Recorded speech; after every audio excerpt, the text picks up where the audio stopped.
Pam started claiming that I had been persuading her husband to divorce her because I was envious of her and couldn't bear the idea of her having a child before me. I had never been friends with her spouse, so the allegations were ridiculous. If he and I had ever gotten close, I genuinely doubt Pam would have married him at all. People began to believe her, though, for some reason. She even claimed that I had been bothering her by convincing her spouse that he would be happier without her and manipulating him to leave her. Pam claims that I was to blame for his lack of desire for children since I had reportedly persuaded him that having no children was the way to go for our generation. All of it was false. I assume she lied so firmly that others started to believe her, even though I hadn't really engaged with my brother-in-law when he was married to Pam.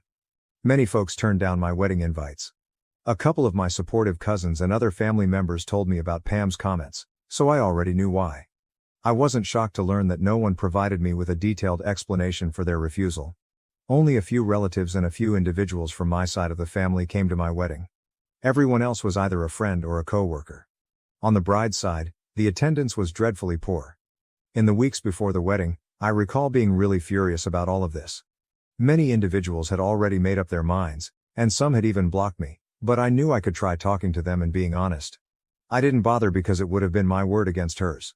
Fortunately, my spouse, friends, and in-laws were there to support me on the wedding day. I barely noticed that so many of my family members weren't present because they made sure I had so much fun. I haven't forgiven Pam for what she did though, simply because I had a good time on my wedding day. She was vengeful and vicious in what she did. She made sure I wasn't happy just because she didn't get her way, which was quite typical of her. She had been like way since she was a child, but most people get over those habits, especially by the time they are in their late 20s.